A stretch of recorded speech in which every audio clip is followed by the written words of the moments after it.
ओम नमो भगवते वासुदेवाय।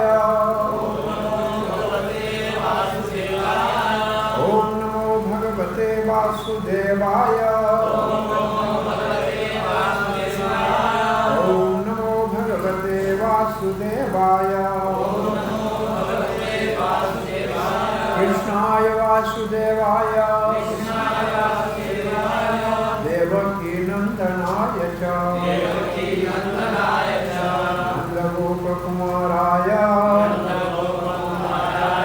गोविंदाय नमो नमः। जय श्री कृष्ण चैतन्य प्रभु नित्यानंद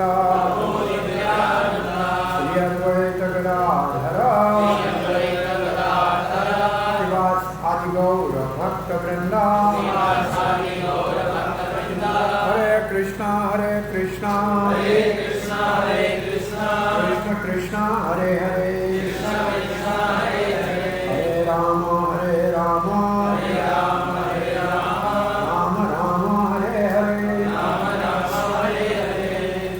श्री कृष्ण नाम मंदिर के भाग्यशाली भक्तों, भगवद गीता के भक्ति शास्त्र के अध्ययन में आप सबका हार्दिक स्वागत है। चौथे अध्याय के अंतर्गत तीसरे विभाग का आज हम शुभारंभ करेंगे।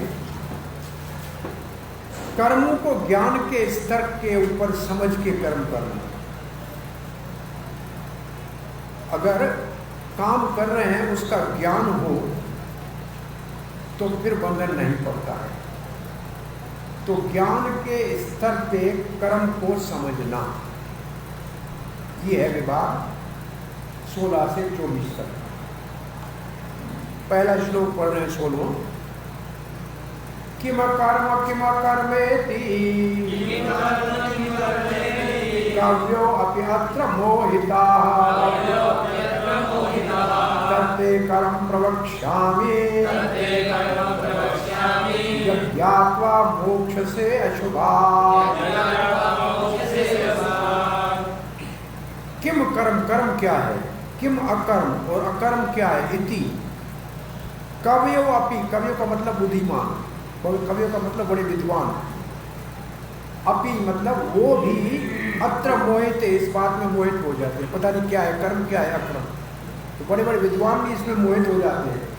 तत्ते कर्म प्रवक्षा, इसलिए मैं आपको कर्म के विषय में, कर्म के विषय में जो भी है सब कुछ बताने जा रहा हूँ। यज्ञात्वा, उसको अगर जान लोगे, मोक्ष से अशुभात, बिना किसी संदेह के मुक्त हो जाओगे। किससे? कर्म के बंधन से। मैं कर्म के विषय में बताने जाने जा रहा हूं। भगवान कह रहे हैं जिसको समझने से कर्म के बंधन से मुक्त हो जाओगे। तो अर्जुन, इसमें कौन सी बात है? बोला बड़े बड़े विद्वान भी इसमें मोहित हो जाते, समझ नहीं पाते। किसके विषय में? कर्म और अकर्म के विषय में। तो अब हम इसके ऊपर तात्पर्य को देखते हैं।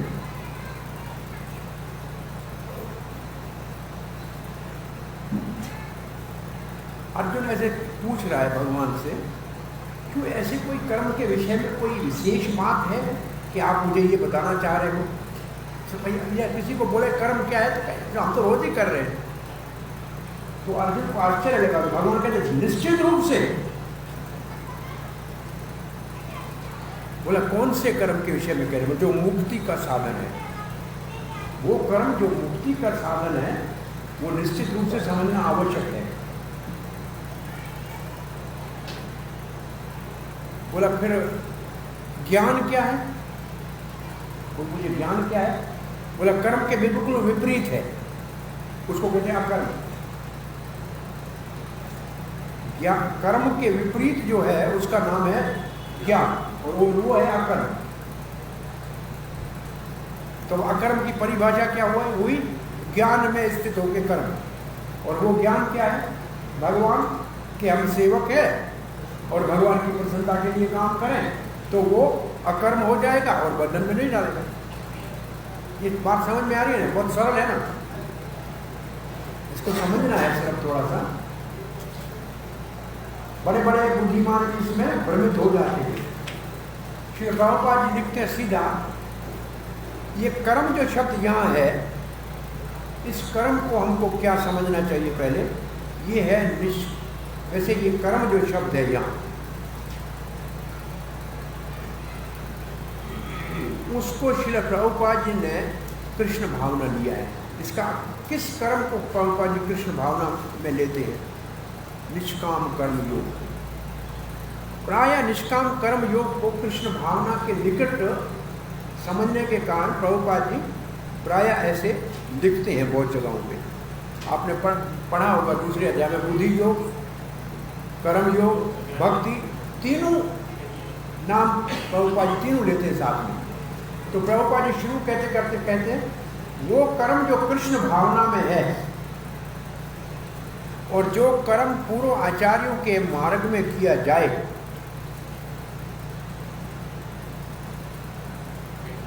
उसका वर्णन किया है। 15वें श्लोक में क्या पढ़ा था हमने? जैसे पूर्वोत्तम कृतम, जैसे पूर्व ने कार्य किया ऐसे कार्य करो। पढ़ो 15वां श्लोक पढ़ो।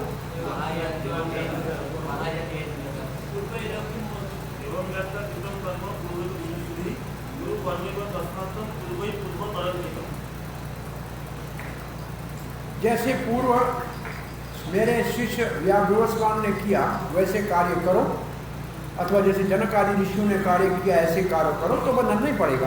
तो प्रभुपाद जी वो बात कह रहे हैं। प्रभुपाद जी शुरू कहाँ से करें? 15वें अध्याय के 15वें श्लोक को साथ लेके 16वें श्लोक को शुरू कर रहे हैं। और ये 15वें श्लोक में कहा गया है। बोला ऐसे करने की जरूरत क्यों है? क्योंकि एक जो कार्य हो वो स्वतंत्र नहीं होना चाहिए, वो किसी के निर्देश में होना चाहिए। स्वतंत्र नहीं होना चाहिए, लिखा है स्वतंत्र नहीं होना चाहिए, मार्गदर्शन में होना चाहिए, गुरु वर्ग के मार्गदर्शन में होना चाहिए, पूर्व आचार्यों के बताए हुए मार्ग में होना चाहिए।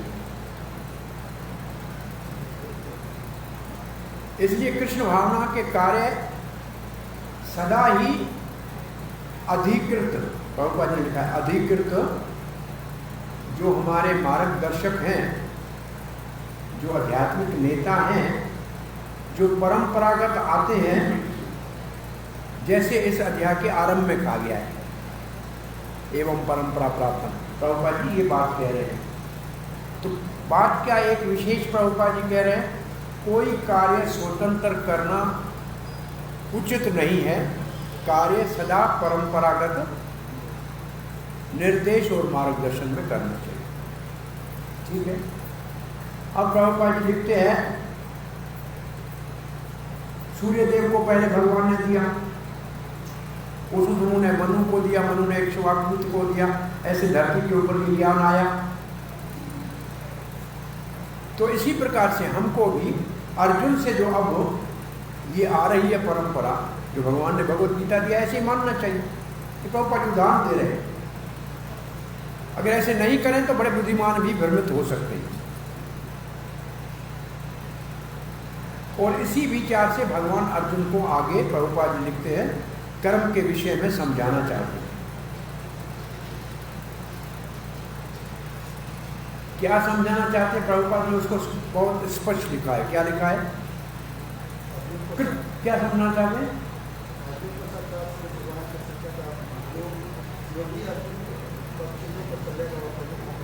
नहीं, इसी कारण से भगवान ने ये निर्णय किया कि अर्जुन को साक्षात कृष्ण भावना का ही उपदेश दिया जाए, कृष्ण भावना के कर्मों का ही उपदेश दिया जाए।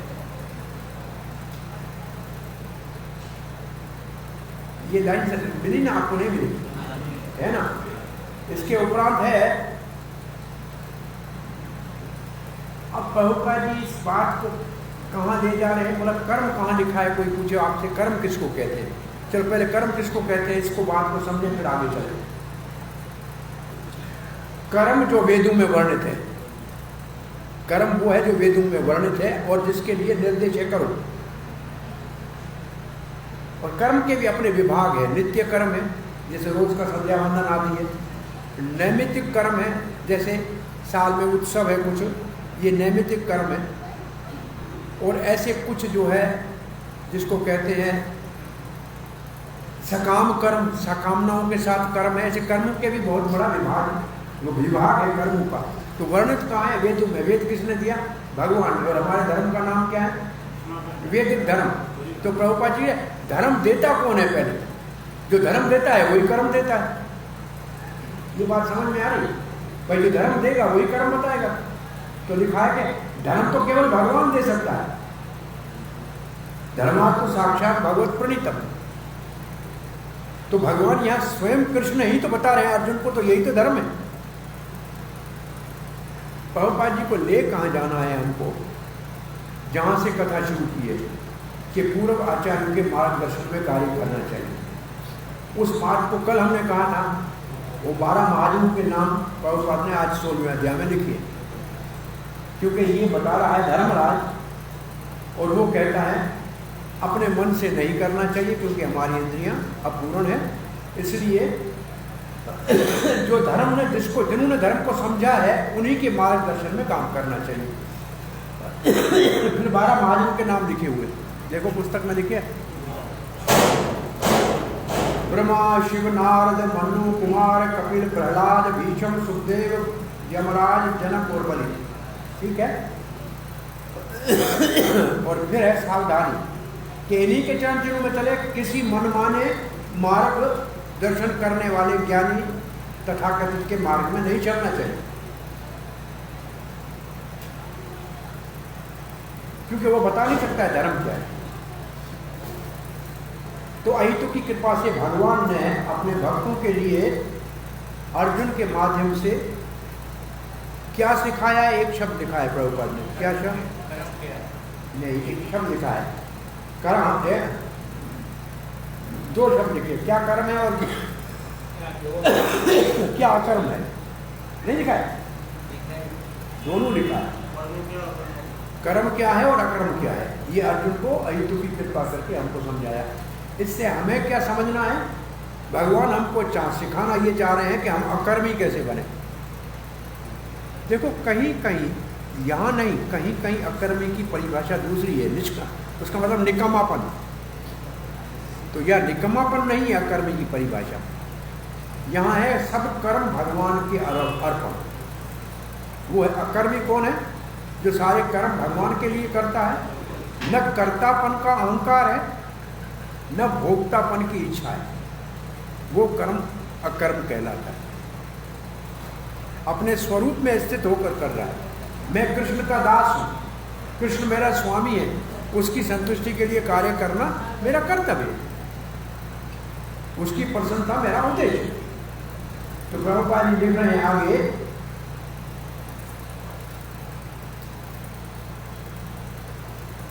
भौतिक बंधन से केवल कृष्ण के लिए किए जाने वाले काम ही कर सकते हैं, अन्यथा नहीं। ये हमारा 16वां श्लोक पूरा हुआ। तो इसमें मुख्य 15 श्लोक से 16 श्लोक तक पूर्व आचार्यों के महाजनों के मार्गदर्शन में कार्य करेगा तो बंधन से मुक्त हो सकता है। अब 17वां श्लोक पढ़ने जा रहे हैं। कर्मणोऽपि बोधव्यम् बोधव्यं च विक्रमणः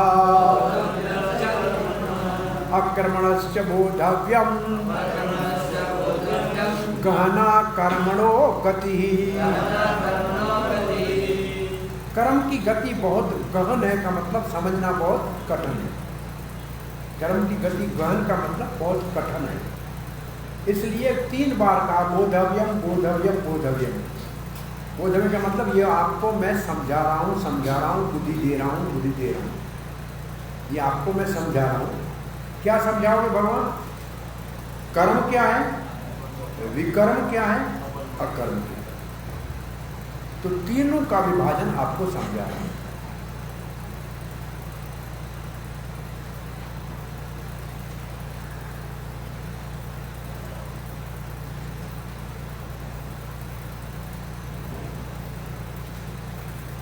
अब अर्जुन कहता है बड़े बड़े विद्वान भी इसको समझने में अगर मोहित हो जाते हैं तो मैं कैसे समझ सकता हूँ? तो भगवान कहते मैं समझा रहा हूँ। इसका मतलब जो 16वें श्लोक में जो भगवान ने कहा बड़े विद्वान, तो अर्जुन ने कहा फिर मैं कैसे समझ पाऊंगा? तो भगवान कहते मैं समझा रहा हूँ। तो इस बार 3 बार कहा बोल मैं समझा रहा हूँ, मैं समझा दूंगा, तो तीनों समझा दूंगा। ठीक है, तो इन तीनों शब्दों का आप अर्थ समझ लीजिए। पहले कर्म वो है जो वेदों में वर्णित है, विक्रम जो है वो है जो उसके विपरीत है, मन माना काम जो वेदों के विपरीत है, और अकर्म वो जो भगवान को अर्पण करके भगवान को ही अर्पण किया जाए, जिसमें कर्ता भोक्ता बन का कोई भाव न हो। ये अर्थ है। प्रभुपाद जी विक्रम का एक और अर्थ लिखते हैं, वो अर्थ आपको अच्छी तरह समझना चाहिए। वो अर्थ है जो काम कृष्ण भावना में नहीं है वो सारा विक्रम है। प्रभुपाद जी की परिभाषा है। अब चक्रवर्ती पाद के भाव को सुन लीजिए।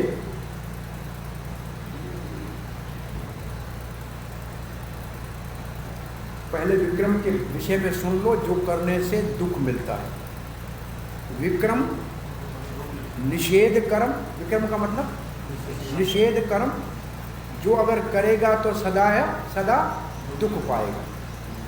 संकट, संसार में संकट, मरने के बाद नरक, तो ये तो समझना चाहिए ना। और फिर कहते हैं अकर्म, ये भाषा दूसरी। भाई अकर्मी कौन है? जो सन्यासी। कहते कर्म सब छोड़ दो, तो सन्यासी एक विस्तार के ऊपर कर्म सब छोड़ते हैं सन्यास के। ये परिभाषा कौन सी लिखी जा रही है मैं आपको बताऊं। 2 शब्द आपने कभी छठा अध्याय पढ़ा है, 2 शब्द सुने, योग उरुक्ष, योग आरूढ़, सुने 2 शब्द ये। वो दूसरा, वो पथ है। तो एक नीचे से ऊपर जाना, एक ऊपर से नीचे आना, ये ज्ञान के मार्ग है। ये आरुरुक्ष और आरूढ़। आरुरुक्ष का मतलब साधन में ऊपर जाने का रास्ता, और आरूढ़ का मतलब पहुंच गया ऊपर। इसका अर्थ है साधन और सिद्ध। आरुरुक्ष मतलब जैसे सीढ़ी के ऊपर चढ़ गया, और आरूढ़ का मतलब पहुंच गया। ये छठे अध्याय में दोनों शब्द हैं योग के लिए, और यहां ये ज्ञान के लिए। तो इसी भाव को ये 2 शब्द क्या आज से अब आरूढ़ तो आपने सुना, यथा रथ आरूढ़, रथ के ऊपर आरूढ़ भगवान जगन्नाथ है। आरूढ़ का मतलब चढ़ गया, और आरूढ़ शब्द मतलब चढ़ रहा है, वो रास्ते में है। तो ये 2 शब्द आप इसलिए समझिए कि इसमें 5 श्लोक आगे है इस विभाग में। 2 आरुरुक्ष है और 3 आरूढ़ है। तो ये 2 शब्द नए समझ में आ गए। अब विक्रम जो है उसको त्यागना चाहिए, क्योंकि वो अमंगलकारी कार्य है। ठीक है,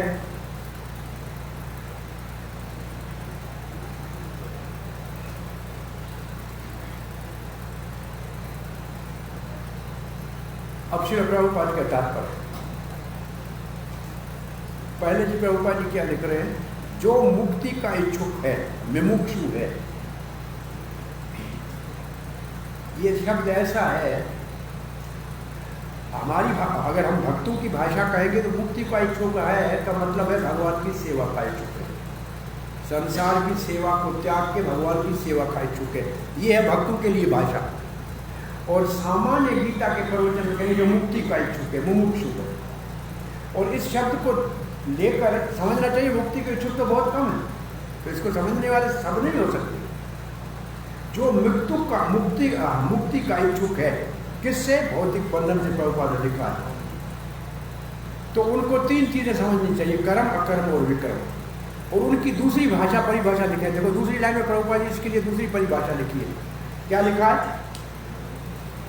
पहले को कर्म लिखा है, दूसरे को क्या लिखा है? हाँ, अकर्म लिखा है। ठीक, अंग्रेजी में लिखा है एक्शन रिएक्शन, और रिएक्शन लिखा है वह, तो उसका अर्थ है अकर्म। और विक्रम लिखा है, उसके लिए यहाँ शब्द है परवर्टेड एक्शन। हाँ, निषेध कर्म। ठीक है,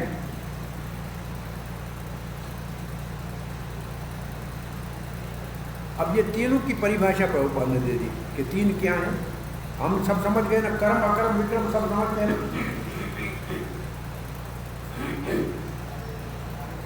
अब कर्म करना तो छोड़ नहीं सकते हम, छोड़ सकते हैं क्या? क्यों नहीं छोड़ सकते? आत्मा सक्रिय है, इसलिए कोई कर्म को कभी नहीं छोड़ सकता, तो कर्म तो करना ही पड़ेगा।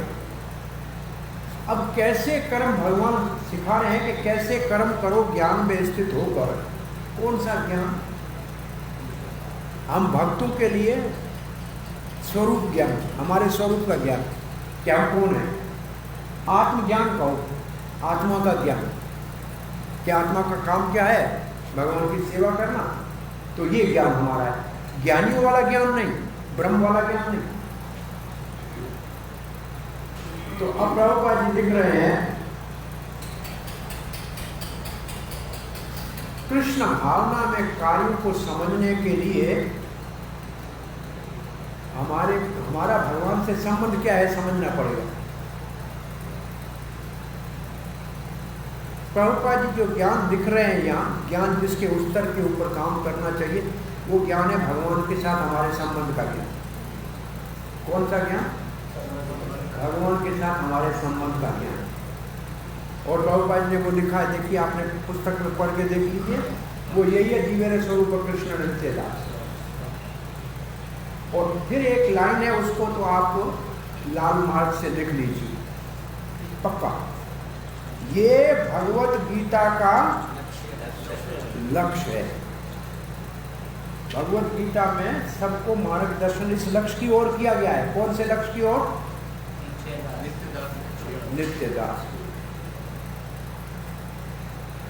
अब प्रभुपाद जी विक्रम की परिभाषा देखो कैसे कह रहे हैं, इसके विपरीत कोई निर्णय निकाल लिया। ये कौन निकालता है इसके विपरीत निर्णय? मायावादी। हम भी ब्रह्म, भगवान भी ब्रह्म, तो उसके सारे कार्य विक्रम, क्योंकि वो भोक्ता बन रहे हैं, भगवान के प्रतिद्वंदी बन रहे हैं ना फिर। तो प्रभुपाद जी ने विक्रम की परिभाषा क्या लिखा दी? जो स्वरूप के विपरीत कार्य हैं वो सारा विक्रम है। और हमारा स्वरूप है कृष्ण की सेवा करना, उसके विपरीत जितने कार्य हैं वो सारे विक्रम।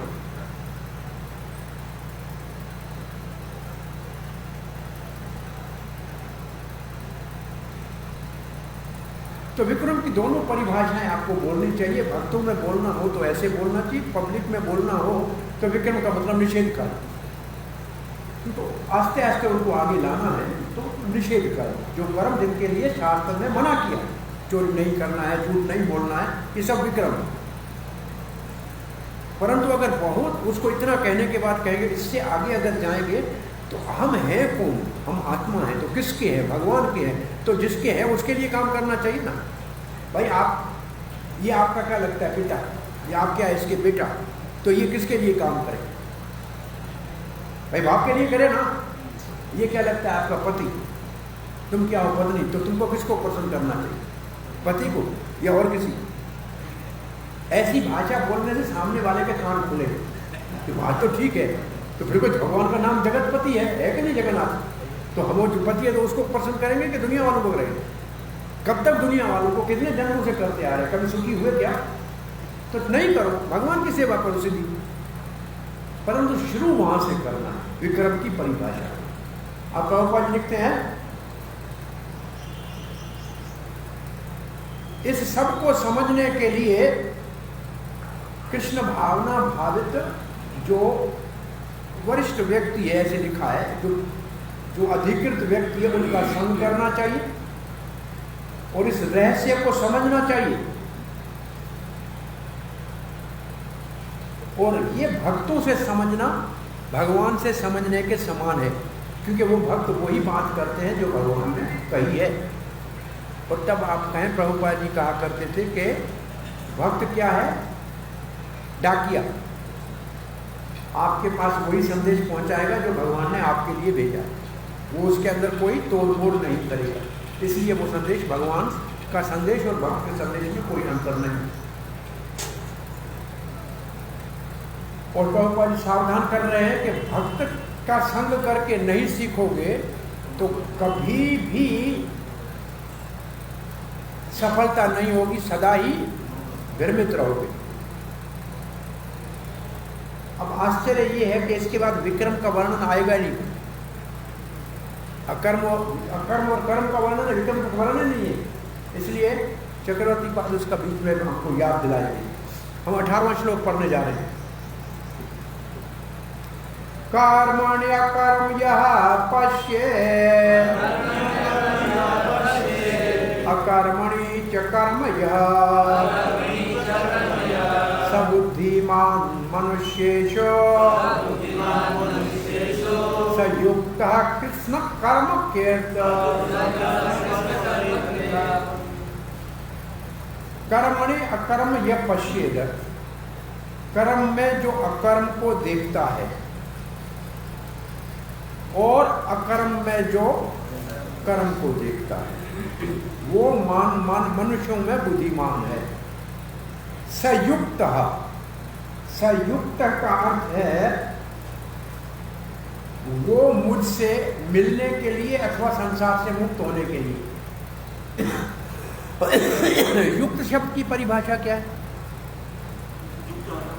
युक्त योग एक ही बात है, तो जो भगवान को प्राप्त करने का अधिकारी है, इसका अर्थ है सयुक्त, वो उसके योग्य है। कृत्सन कर्म कृत, कृत्सन का मतलब सारे के सारे। एक दो शब्द बार बार भगवद गीता में आएंगे, कृत्सन अकृत्सन। कृत्सन का मतलब पूरा, अकृत्सन का मतलब अधूरा। कृत्सन पूरा, कर्म कृत सारे कर्म करते हुए। सारे कर्म का मतलब कुछ भी करे, भगवान के लिए काम करे, दुनिया के लिए वो अगर विक्रम भी दिखे तो भी वो विक्रम नहीं है। ये कहाँ, ये चक्रवर्ती पाद हमको समझाएंगे कि यहाँ लिखा नहीं है विक्रम, परंतु इस अध्याय के अंत में जहाँ आएगा अपीचेत से दुराचारो, तो दुराचारी है तो अकर्म किया होगा, विक्रम किया होगा ना। विक्रम भी किया है लेकिन भगवान की सेवा में है तो विक्रम नहीं। और अच्छे से अच्छा कर्म करे और भगवान की सेवा नहीं है तो विक्रम। तो वहां जाके इसको समझाने आएगा, ये आपको बताते हैं। तो सारे कर्म करते हुए भी बंधन से मुक्त है जो कर्म में अकर्म और अकर्म में कर्म को देखता है। मैं ऐसे एक उदाहरण दे रहा हूँ, कोई ये ऐसा विशेष नहीं है। बहुत साल पहले मैंने सुना था, छोटा सा बच्चा है, उसको ये मालूम नहीं है मैं क्या कर रहा हूँ। मैं 1-2 साल का बच्चा है, आपने गोद में ले लिया, आपकी चोटी को पकड़ रहा है,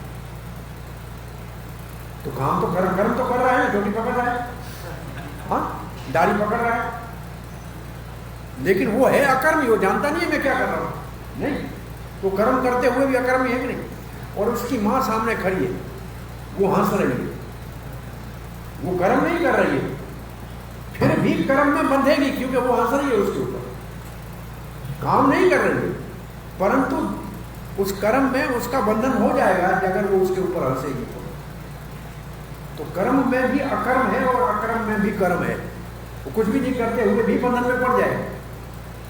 एक महात्मा ने किसी को कहा कि तुम भगवान का भजन करो, बोलो क्या करने की जरूरत है, मैं कुछ भी नहीं करता, मैं एक जगह बैठा हूँ, किसी को दुखाता नहीं, किसी को मैंने परेशान नहीं किया। बोला कहाँ बैठते, बोले इस पत्थर पे। बोला हटाओ पत्थर, हटाया पत्थर, नीचे भी 2-4 चीटियाँ मरी पड़ी थी। बोला इनको मारा ना, तुमने समझा तुम अकर्मी हो, लेकिन तुम्हारे द्वारा इतना तो यह धर्म हो गया कि नहीं हो गया, तो कैसे बचोगे बताओ। तो ये कोई आदमी कर्म से बच नहीं सकता है। इसलिए एक 18वां श्लोक आएगा, हर कर्म में दोष होता है। जैसे आग में धुआं, तो काम छोड़ तो नहीं सकते ना। तो यहाँ ये सारी कला पूरी भगवद गीता में ये सिखाई जा रही है कि सारे कर्म करते हुए बंधन से कैसे मुक्त होना है। इसके लिए 3रे अध्याय में एक शब्द आपने सुना होगा, कर्म ही कौशलम। कौशलम का शब्द सुना है? योग कर्मसु कौशलम। ये कुशल शब्द आपने कभी सुना है? कुशल शब्द कहाँ से निकला है? कुश घास जो पूजा के लिए काम आता है, वो केवल साल में 15 दिन उसको निकालने का समय होता है। और जो विद्वान उस कुश घास को जड़ से निकाले और हाथ में न कटे, क्योंकि घास बहुत तीखा होता है, हाथ कटे ना जड़ बचे ना, वो है कुशल ब्राह्मण। तो काम तो करना है, उसका पीछे जड़ बचे नहीं कि दोबारा जन्म लेना पड़े भोगने के लिए, और काम करते हुए हाथ कटे नहीं का मतलब है इस संसार में भी उसका दुख सुख में चक्कर में न पड़े। इसको कहते हैं कुशल। कुशल शब्द निकला वहां से, कुश घास को निकालने वाला ब्राह्मण है कुशल। तो काम में कुशल कौन है? जो कर्म करे अकर्मी बनकर, न तो उसके फल के भोगने के लिए दूसरा जन्म लेने के लिए बंधन में पड़े, न ही कर्म करते हुए दुख भोगे।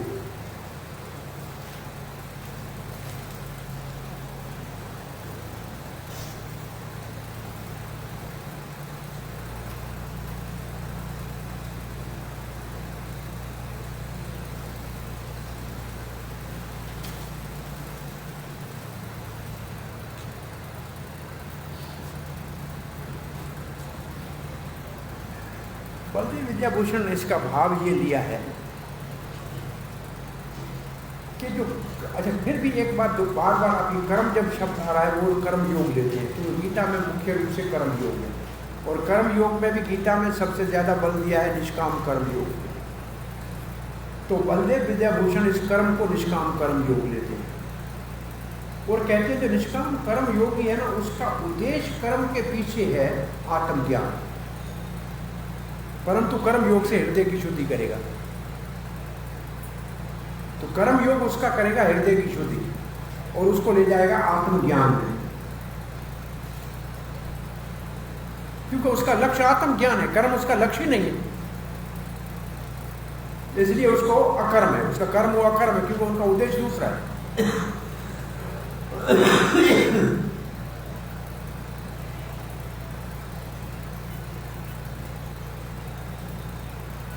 चक्रवर्ती बात कहते हैं श्लोक में कर्म और अकर्म की व्याख्या है।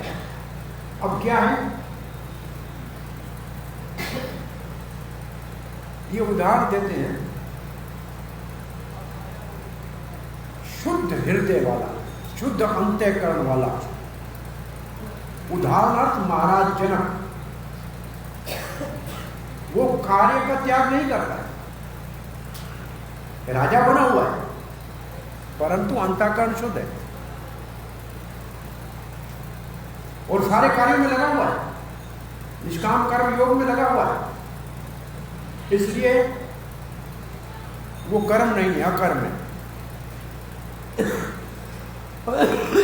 तो महाराज जनक वाला ये श्लोक क्या था? वो जब आचरण श्रेष्ठ वाले श्लोक के बाद है जनक आदि तीसरी अध्याय में आया ना, उसका भाव क्या है? कम काम करना है दूसरों के लिए उदाहरण बनने के लिए। तो उदाहरण कौन बन सकता है? कल ये विषय आया था, याद है किसी को?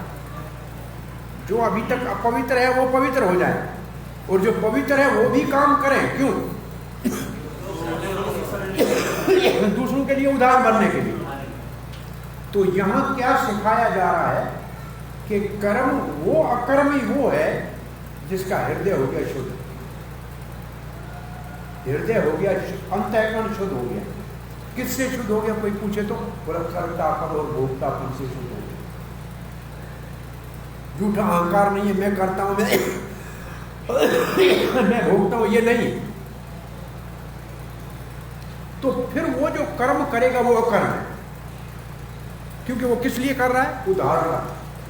जनक आदि उदाहरण काम कर रहे थे, उनका अपना कोई इसमें उद्देश्य नहीं था। छोड़ना है तो एक दिन में रात छोड़ के चले जाएंगे, हमारा तो है नहीं।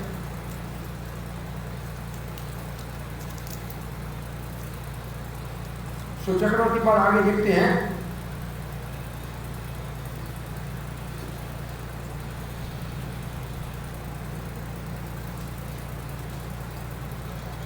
फिर कह रहे कोई सन्यासी जिसका हृदय पवित्र हुआ ही नहीं है, जिसका हम कर्म योग किया ही नहीं है, और वो अगर कर्म को छोड़ेगा, कहेगा मैं अकर्मी हूं, फिर भी उसको कर्म का बंधन पड़ेगा। अकर्म में कर्म देखने का मतलब है हृदय शुद्ध हुआ नहीं और काम छोड़ दिया, तो फिर कहीं भिक्षा लेने जाएगा तो भी कहेगा इसने तो पनीर सब्जी दी नहीं है मेरे को, तो उसका जो विचार वहां होगा वो भोक्तापन का बना रहेगा, क्योंकि हृदय तो शुद्ध हुआ ही नहीं। तो उसके अकर्म में भी कर्म है, उसने सब कुछ छोड़ दिया, डंडा ले लिया, सन्यासी हूं मैं, लेकिन फिर भी देखिए बहुत सारे चाय के लिए खड़े होते लाइन में, देखिए लाइन में चाय के लिए खड़े होते, लाल का गेरू कपड़ा वाले, कहते हैं अकर्म, ये डंडा भी हाथ में होता है, लाइन में खड़े होते हैं, वही अकर्म ही, लेकिन कर्म सारा कर ले और मानना पड़ेगा, और दुख दुख दुख दुख भोगे के लिखा है, ये लिखा।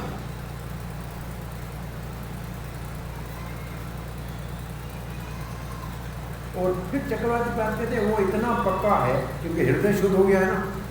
ऐसे कच्चे कोरे ज्ञानी उसको कहे तुम काम छोड़ो, वो नहीं छोड़ेगा, वो उनकी सुनेगा ही नहीं। तो बहुत से लोग हैं, जैसे आपको उदाहरण देना है तो किसका देंगे, चैतन्य महाप्रभु को कहा प्रकाशानंद ने गए सन्यासी हो, ये क्या कीर्तन कर रहे हो, लेकिन बड़े बड़े के सुनो नहीं, कीर्तन ही हमारे लिए अच्छा है, चाहे हम पागल है तो हम पागल ही अच्छे। वो ऐसे कहेगा कि हम तो कृष्ण का काम करेंगे, यही हम पुस्तक वितरण करेंगे, यही प्रसाद वितरण करेंगे, तुम्हारे बैठ के ऐसे उपनिषद पढ़ने की हमें जरूरत नहीं, अकर्मी हम नहीं बनेंगे, हम कर्मी रहेंगे। वो सुनेगा नहीं ज्ञान की। आपको कई बार सुनाया होगा हमने, तुम मेरे में एक विदेशी भक्त को किसी ने पकड़ लिया है ब्रह्म ज्ञान में, बोला आओ तेरे को ब्रह्म ज्ञान सिखाता हूँ। उसने बोला ब्रह्म ज्ञान में क्या मिलेगा, बोला आपको आत्मा परमात्मा दिखाई देगा। बोला वहाँ रसगुल्ला मिलेगा, बोला उसने कहा रसगुल्ला मिलेगा, बोला ब्रह्म में रसगुल्ला नहीं होता, बोला तेरा ब्रह्म तेरे पास, हमको रसगुल्ले वाला भगवान चाहिए। कर्म करेगा तब रसगुल्ला बनेगा, बिना कर्म के तो रसगुल्ला नहीं बनेगा। हमें तो वहां भगवान वो चाहिए जिसकी सेवा होती। तो ये ब्रह्म वाला कितना भी भ्रम कराए, भ्रम में डाले, लेकिन भक्त ब्रह्म तो होता नहीं। ये चक्रवर्ती पाद ने भाव लिखा है। अब श्रील प्रभुपाद लिखते हैं जो कृष्ण भावना में कार्य करता है वो सारे कर्म के बंधनों से मुक्त है, उनके सारे कार्य कृष्ण के लिए हैं, इसलिए न उसका सुख का फल न दुख का फल। जैसे कोई सामान्य कार्य करेंगे तो या सुख मिलेगा या दुख मिलेगा, लेकिन भगवान के लिए कार्य करेंगे तो न दुख है न सुख है, इसलिए वो सबसे बड़ा बुद्धिमान है। प्रभुपाद जी कहते हैं सारे कार्य कृष्ण के लिए करता है, सारे कार्य कृष्ण के लिए करता है, विक्रम भी करता है। हमें आप करना मत, मैं उदाहरण दे रहा हूं। प्रभुपाद जी के शिष्य बड़े हरिदास, तो वहां में जाते हैं, आप देखा होगा और बैठे होते हैं ना, वो हरिदास उनका नाम है, उसको बड़ा हरिदास ही नाम है। वो जेब कतरा था और जेल में था, प्रभुपाद का फोटो देखा, घड़ी लगा हुआ, उसने बाहर निकाल के ये विदेशी घड़ी चोरी करो। वो बाहर निकला, पता लगा प्रभुपाद हैदराबाद में, हैदराबाद चला गया। प्रभुपाद के आगे गया, प्रभुपाद ने उसको देखा, बोला घड़ी चाहिए, दे दीजिए। प्रभुपाद ने उनको घड़ी दे दिया, वो भक्त बन गया। अब भक्त बन गया तो उस जमाने में मंदिर में इतनी ज्यादा आवक थी नहीं, भाई कुछ ना कुछ तो करके आओ, बोला तुम भी कुछ सेवा करो, कोई नहीं आती सेवा, एक सेवा आती। बोला क्या, बोला जेब काट। बोला कुछ भी करो, भोग तो भगवान को लगना है, चावल आना है, ठीक है मैं जाता हूँ। वो लोकल ट्रेन में जाके जेब काट के जो आता, ये लो मेरी कमाई। वो स्वयं बताता है, बैठे हैं, जीवित है वहां। अब ये काम तो अच्छा नहीं। अब जैसे आप इसको ऐसे सोचो तो सनातन गोस्वामी पाद रिश्वत दे रहे हैं जेलर को, रिश्वत देना कोई अच्छा काम तो नहीं है, लेकिन काय के लिए दे रहे हैं, चैतन्य महाप्रभु से मिलने के लिए। तो वो रिश्वत विक्रम नहीं रहेगी। विक्रम है क्या, कोई कहा कि खराब कहा तो नहीं ना। हरिदास काम कर रहा था, प्रभुपाद जी दीक्षा दे रहे थे, ये सब्जियां काट रहा, मतलब मैं देख क्या तो इंचार्ज हमको देख के वहां चला गया, प्रॉब्लम क्या जाओ तेरे को दीक्षा देता हूं। और वो उधर बैठ गया, वो सब्जी काटने वाला ढूंढ रहा है, कहां चला गया। अब प्रभुपाद ने कहा तुम पासपोर्ट बनाओ, बोला पिता के नाम का पता ही नहीं, बोला मेरा लिख लो। प्रभुपाद ने, उसके पासपोर्ट पे पिता का नाम प्रभुपाद लिखा हुआ है। लेकिन उसने फिर इतना काम किया, ये रोज जो दर्शन देखते हैं वो उसकी वजह से, ITV उसकी वजह से, स्कान TV, उसने कार्य किए। लेकिन शुरुआत में उसने बोला, हम विक्रम की बात कर रहा हूँ कि भगवान की सेवा में सब कुछ लगा सकते हैं, ये आश्चर्य है। दुनिया का सबसे बड़ा मंदिर कौन सा है? श्रीरंगम। और वो बनाया किसने? एक डाकू। और कई साल डाके लगे, तो लोग पैसे देते ही नहीं है, क्या करो मांगने से। डाके डाले, मंत्रों से सारा मंदिर बनाया उसको, तो बड़े अलावर के नाम से वहाँ उनकी और समाधि बनी हुई है, प्रणाम करने लोग जाते हैं श्रीरंगम में। ये अंदर की बातें बता रहा हूँ, ये पब्लिक के लिए नहीं। एक और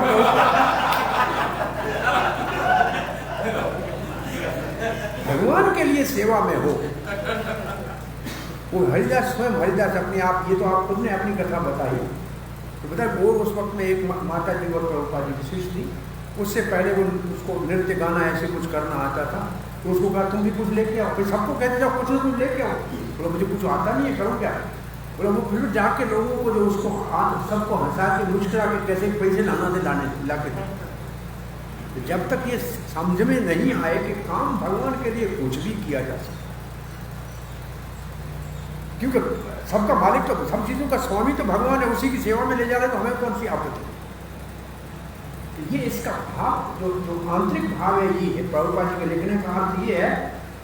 सब प्रकार के कार्यों में लिखा, सब प्रकार का कार्य लिखा है ना प्रभुपाद ने, ये थोड़ी लिखा है कि पूजा के कार्य में लगा।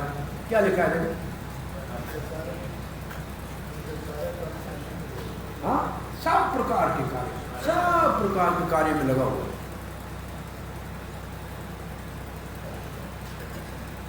अकर्म का अर्थ क्या है? जिस कर्म के फल को भोगना न पड़े। कर्म शब्द की परिभाषा आपको 8वें अध्याय में पढ़नी पड़ेगी। वहां अर्जुन पूछेगा किम कर्म, कर्म किसको कहते हैं? और उसका उत्तर है जो हमारे दूसरे शरीर को बनाने का कारण है वही कर्म है। भूत भाव उद्भव कर्म संयत, दोबारा शरीर लेने के लिए जो हमको बाध्य करे वो कर्म है। कर्म करोगे तो शरीर लेना पड़ेगा, फल भोगना पड़ेगा उसका। अच्छा हो तो स्वर्ग में जाओ या बुरा हो तो नरक में जाओ, कुछ भी, लेकिन फल तो भोगना ही पड़ेगा ना कर्म का। तो यहां ये अकर्म हो गया, कृष्ण के लिए कार्य। अब प्रभुपाद जी कहते हैं निर्विशेषवादी सारे फल इच्छा के कार्यों का त्याग करते हैं भय से। कौन सा भय? कि इनका फल भोगना पड़ेगा। हमारे आत्म साक्षात्कार मार्ग में ये बड़ी रुकावट है, परंतु भगवान के भक्त, भगवान के सेवक है और सब काम भगवान की सेवा में करते हैं। दोनों में अंतर लिखा है। एक जगह कुछ तो ऐसे निर्विशेषवादी मायावादी संत रहते थे और कुछ हमारे भक्त संकीर्तन वाली बस वाले भी उसी गांव के बाहर रह रहे थे। दोनों जाते थे भिक्षा लेने के लिए। तो भक्त तो जो लाते थे उसका घरों को बनाए, पूरी बनाए, पनीर सब्जी बनाए, पकोड़े बनाए। हमारे के ये तो भक्त कैसे हैं, ये बड़ा माल मचाना खा रहे हैं, और ये जो ज्ञानी बेचारा ये तो सूखी रोटी खा रहे हैं। गांव में लगी आग। गांव में जब आग लगी तो वो जो लोटा लंगोटा वाले सन्यासी दोनों, चलो ये जल्दी तो गाय को, हम दूसरे भी जाते थे, और जो खाते थे पनीर वो पानी लेके गए गाय का आग बुझाने के लिए। बोले जिनकी खा रहे हैं उसकी सेवा तो करनी चाहिए ना, भगवान के भोग के लिए दे। तो गाँव वाले कहा ये अच्छे है, भले पनीर खाएं लेकिन अच्छे ही है। ये हित का काम तो करते ना, भला तो करते ना सबका। कोई काम नहीं करेंगे, कुछ करेंगे नहीं और किसी को देंगे नहीं, बस बड़े दुख में दूसरा है, बड़े ऊपर ऐसा नहीं करेंगे ना। उदाहरण इसलिए दे रहे हैं कि भक्तों के कार्यों की हम प्रभुपाद की बात कर रहे हैं कि वो कार्य छोड़ते हैं कि बंधन न पड़े, और भक्त सारे कार्य करते फिर भी बंधन नहीं पड़ता है। तो कार्य छोड़ना नहीं चाहिए, सिद्धांत ये है। फिर भी प्रभुपाद जी इसलिए सारे कार्य कृष्ण भावना में करने चाहिए।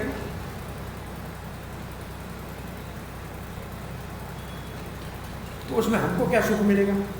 सब कार्य कृष्ण को करेंगे तो हमारे को क्या सुख मिलेगा। प्रभुपाद ने एक बहुत अच्छी लाइन लिखी है, ध्यान से पढ़िए, क्या लिखा है? कार्य में ही दिव्य से दिव्य सुख मिलेगा, कार्य का फल बाद में मिलेगा, कार्य में ही दिव्य से दिव्य सुख मिलेगा। वो जो कार्य है ना जब करेंगे उसी में दिव्य सुख मिलेगा। क्या लिखा है? पढ़िए इसको ठीक तरह, एक लाइन पढ़िए। सारे कर्म कृष्ण के लिए किए जाते हैं, अतः इस सेवा के करने से दिव्य सुख प्राप्त होता है। तो आप सब काम कर रहे हैं, आपको दिव्य सुख प्राप्त होता है, आपको दिव्य सुख प्राप्त हो रहा है, सब काम कर रहे हैं। भाई पूजा ये बहुत अच्छा भगवान के लिए भोग बना के अर्पण कर रहा है तो दिव्य सुख मिलता है उस कार्य में। दस बहुत अच्छा भगवान का श्रृंगार करके फिर भगवान को आईना दिखाते, बाहर पूजारी आके फिर देखते, खुद मुस्कुराते, हाँ बहुत अच्छा लग रहा है भगवान, तो हम उसके कार्य में स्वयं प्रसन्न होते हैं कि नहीं होते? कार्य आपने किया उससे प्रसन्न होते हैं कि नहीं होते? आज इतने पुस्तक वितरण हुए सुबह, कार्य में अपने आप प्रसन्नता होती है कि नहीं? आज मेरे 50 गीता वितरण हो गई तो अपने आप प्रसन्नता होती है कि नहीं? क्योंकि भगवान का कार्य है, भगवान है ही आनंदमय, उसका कार्य करोगे तो आनंद ही मिलेगा। और दुनिया है ही दुखमय, उसका कार्य कुछ भी करो, करोड़ रुपये कमाओ कमाओ तब भी 4 बाल सर के गिरेंगे, गंजे हो। ये सच है कि झूठ है? भगवान की सेवा के अंदर ही सुख है, उसके अलावा और सुख किया, उसके अतिरिक्त सुख की कोई आवश्यकता नहीं, सेवा में ही सुख है। और उसके लिए प्रभुपाद सावधान क्या कर रहे हैं? सेवा में सुख तब है जब स्वार्थ नहीं है, सेवा में सुख तब है जब स्वार्थ नहीं है। स्वार्थ क्या? न नाम की इच्छा है, मेरा नाम हो इसलिए काम करना, वो इच्छा नहीं। स्वार्थ नहीं है का मतलब पद प्रतिष्ठा मान इसकी इच्छा नहीं है, सेवा है, सेवा है।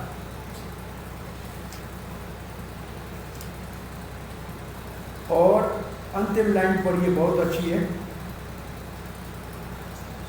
ये वैक्सीनेशन लिखा है प्रभुपाद ने। क्या लिखा है वैक्सीनेशन के लिए?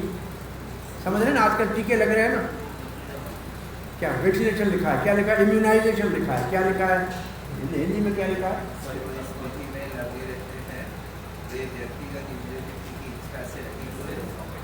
कृष्ण के प्रति उसका नित्य दास्य भाव उसे सभी प्रकार के कर्म फल से मुक्त करता है। सो कृष्ण का दास्य भाव हमारे लिए वैक्सीनेशन है।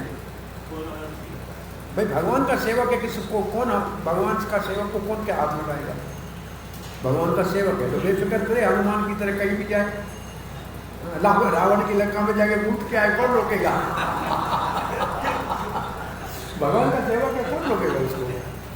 नहीं भाई, आग लगा के आए और क्या करेंगे? आग लगा दीजिए, रावण को सोने लगा आग लगा दीजिए, भगवान के सेवक का कौन क्या, कोई बिगाड़ नहीं। तो वो इम्यून है। अब पढ़ रहे हैं 19वां श्लोक। अब यहां से ये 5 श्लोक जो आएंगे, इसमें ये पहले ये श्लोक 19, 20, 21, 22 से 24 तक रहे। ये जो ज्ञान आरूढ़ ये शब्द आएंगे, यस्य सर्वे समारंभा काम संकल्प वर्जिता ज्ञानाग्नि दग्ध कर्माणं तमाहो पंडितम बुद्धा। यस्य का मतलब जो भी व्यक्ति, यस्य कार्य कोई करना है तो सर्वे समारंभ, कोई भी कार्य उसका जब आरंभ करता है, काम के आरंभ से ही काम संकल्प वर्जित है। काम संकल्प का मतलब उस कार्य के फल को भोगूंगा ये विचार ही निकाल दिया। कार्य शुरू करने से पहले ये मेरा नहीं है, मेरे लिए नहीं है, भगवान के लिए मानो, जिसने ये मान लिया ज्ञान, उसको जो ये ज्ञान है, कौन सा ज्ञान है कि मैं भगवान का सेवक हूँ, ये काम भगवान का है। ये जो ज्ञान है ये है अग्नि। ये काम क्या करेगी? वो जो कर्म के सारे फल है उनको भस्म कर देगी। ये ज्ञान की अग्नि कर्म के फलों को भस्म करे। और देखिए जो बुद्धिमान है वो ऐसे कार्य करते हैं और पंडित उनको कहते हैं ये ठीक है। अब इसका अनुवाद पढ़िए। जिस व्यक्ति का प्रत्येक प्रयास इंद्रिय व्यक्ति की कामना से भ्रमित हो जाए, उसे पूर्ण ज्ञानी समझा जाएगा। उसे ही साधु पुरुष ऐसा प्रकार करते हैं जिसने पूर्ण ज्ञान की अग्नि से कर्म फलों को भस्मसात कर दिया है। अब बलदेव जी क्या पूछ रहे, कहते हैं ये 5 श्लोक, यहाँ से 5 श्लोक जो हैं वो है ज्ञान के स्तर पे काम करना, जो इस विभाग का नाम है। वो सारे कार्य सो आरंभ सम आरंभ, सम का मतलब सम्यक, सम्यक का मतलब पूर्ण। सारी शुरुआत जो करता है, आरंभ करता है, उसमें कोई फल की इच्छा नहीं। क्यों करता है? बोला आत्म साक्षात्कार के लिए करता है। बुद्धिमान उसको कहते हैं कि ये बड़ा पंडित है। बोला है जब अंतःकरण पवित्र हो गया निष्काम कर्म से, तो फिर उसके कर्मों के बंधन सारे ज्ञान की अग्नि से भस्म हो जाएंगे। चक्रवर्ती पाद लिखते हैं वही बात। 5 ये श्लोक अब जो है इनमें इस ज्ञान के स्तर पर कर्म कैसे करें ये समझाया गया है।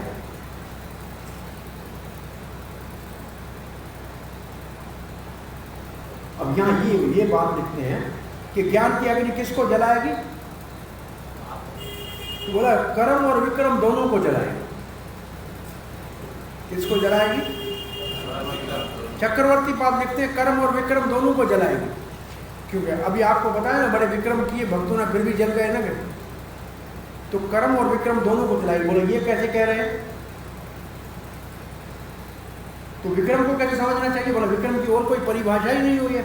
भगवान ने कहा विक्रम को समझाऊंगा, समझाया नहीं तो कहाँ है विक्रम? तब लिखते हैं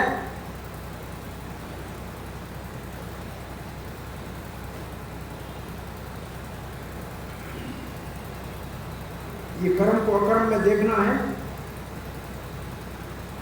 विक्रम को यहाँ नहीं कहा गया है। जो 17वें श्लोक में भगवान ने कहा विक्रम बताऊं, तो वो नहीं बताया। बोला विक्रम कहाँ बताएंगे भगवान? बोला आगे बताएंगे। कौन से श्लोक में बताएंगे? 4 के 36 और 37 में बताएंगे। तो विक्रम की परिभाषा कहाँ है? 4 के 36 और 37। वो क्या है? अपि चेत पापेभ्य सर्वेभ्य पाप कृतम सर्वं ज्ञान पलवेनैव अवृजनम संतरिष्यसि यथैधांसि अवसमिद्धो अग्निर्भस्मसात् कुरुते अर्जुन तथा ज्ञानाग्नि सर्वकर्माणि भस्मसात् कुरुते। ये श्लोक जो है विक्रम भस्म हो जाता है। ये विक्रम होगा ना, पाप तो विक्रम है ना, तो ये विक्रम की परिभाषा इसमें आ गई। इसलिए हम बोलते हैं भगवान की सेवा में कर्म विक्रम दोनों भस्म हो जाए। इसलिए जो उदाहरण आपको दिए, रघुनाथ मंदिर के बनाने वाले का विक्रम भी जल गया और भक्तों ने कुछ भी किया वो भी अपने आप भगवान की सेवा में जल गया, क्योंकि उन्होंने अपने लिए तो कुछ नहीं किया ना। एक वैश्या थी, सोने का हार लाई 9 लाख का भगवान को पहनाने के लिए। बेचारा पुजारी कच्चा खड़ा था, वैश्या को दिया, पहले तो अपनी आंख में बंद, ले जा। भगवान ने पीछे थप्पड़ मार दिया, बोला तेरे को दे रही है, मेरे को दे रही है।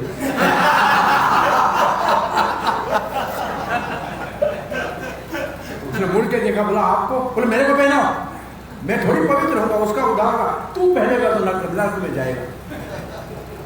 ये बात समझ में आ रही है? ऐसा काफी भगवान को क्या फर्क, कोई अंतर पड़ेगा क्या? तो उसका ही भला होगा ना। लेकिन हम अगर उसको भोग करेंगे तो मुश्किल में पड़ेगा।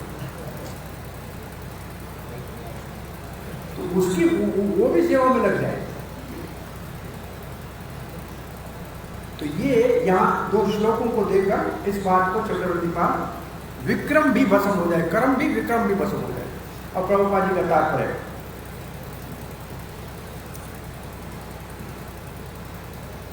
जो पूर्ण ज्ञान में वही कृष्ण भावना भावित भक्तों के काम को समझ सकता है। जो ज्ञान में नहीं है वो नहीं समझेगा, पूर्ण ज्ञान नहीं है वो नहीं समझेगा, क्योंकि कृष्ण भावना के कार्य करने वालों को कोई इंद्रिय तृप्ति की इच्छा ही नहीं है।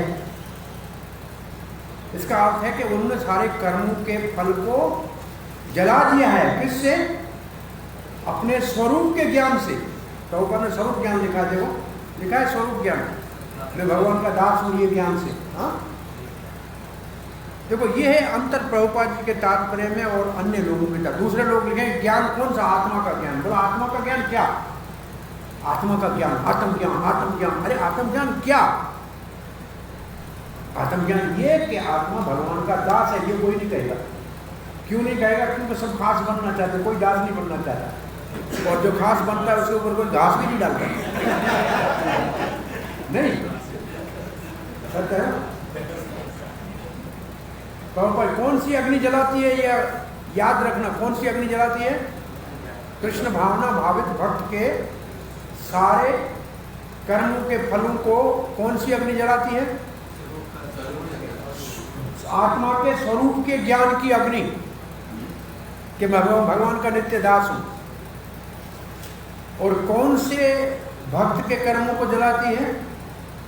जिसकी इंद्रिय तृप्ति की भावना लेस मात्र भी नहीं, तिल मात्र भी नहीं।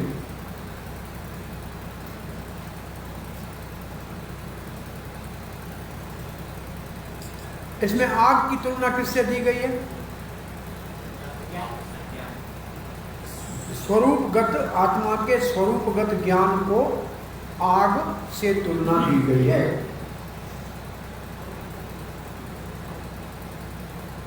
बीसवां श्लोक पढ़ने जा रहे हैं। त्यक्त्वा कर्म फला संगम नित्य तृप्तो निराश्चर्यः कर्मणे अभिप्रवृत्तोऽपि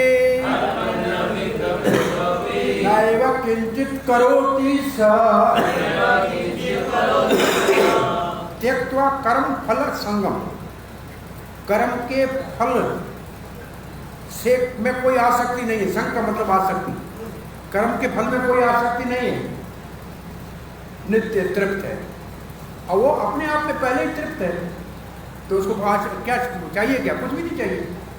निराश्रय का मतलब, निराश्रय का क्या अर्थ लिखा है? नित्य तृप्त, निराश्रय, किसी कोई और देगा तब काम चलेगा, उसको किसी के ऊपर आशा नहीं, स्वतंत्र।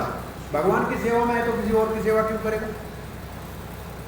किसी और के ये देगा तब मेरा काम चलेगा, ये उसको विश्वास है, इसके ऊपर उसको कोई लेना देना नहीं।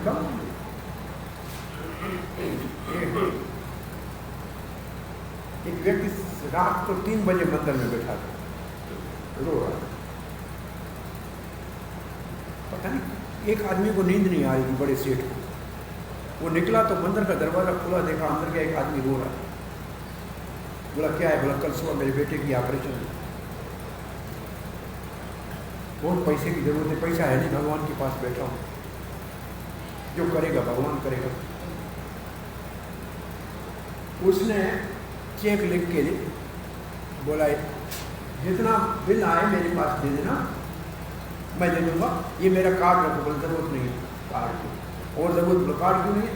बोला एक कार्ड रखा है भगवान का, जिसमें रात को 3 बजे आपको उठा के यहाँ भेज दिया, अब और कार्ड रख के मैं मुश्किल में नहीं डालना चाहता भगवान को। कितने कार्ड इकट्ठा करूँ? एक भगवान का कार्ड है, बस उससे काम हो गया। ये जिसका विश्वास है कि सब काम कृष्ण कर लेगा। कौन सा श्लोक है चैतन्य का? श्रद्धा शब्दे विश्वास पे स्वदृढ़ कृष्ण। ये जिसको विश्वास है ना, उसको कहीं चिंता नहीं। ये निराशा की परिभाषा ये है। और कोई देगा तब मेरा काम चलेगा नहीं। और कर्मणे अभिप्रवृत्त, सब काम में के लिए उत्सुक है। भगवान की सेवा के लिए कुछ भी करना, बाण मारना है, यस। अर्जुन क्या कर रहा है? मार रहा है, उसके लिए भी तैयार है, कुछ भी करने के लिए तैयार है भगवान के लिए, कुछ भी भगवान के लिए करने के लिए नैव किंचित करोति है। समझो कुछ भी नहीं करता है, क्योंकि उसको कोई फल, उसको कोई बंधन पड़ेगा ही नहीं, वह कर्म ही। तो बलदेव विद्याभूषण लिखते हैं, वो जो कहा गया पहले उस बात को आगे समझाया गया है।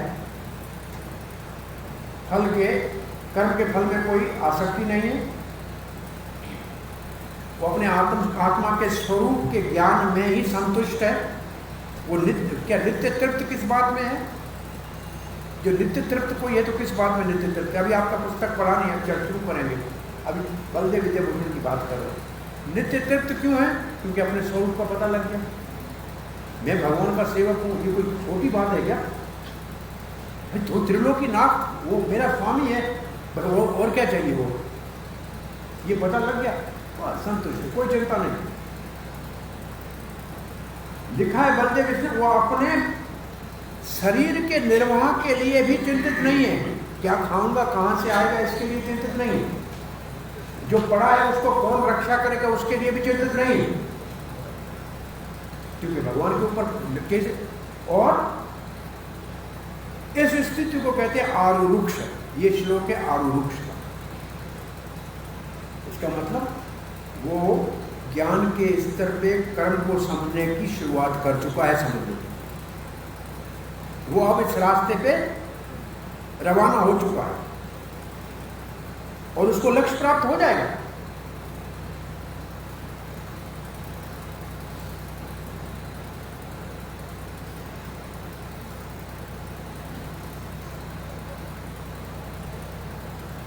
चक्रवर्ती पाद लिखते हैं, वो नित्य तृप्त, वो अपने आनंद में मगन है। अपने आजीविका के लिए भी किसी का सहारा नहीं लेता है।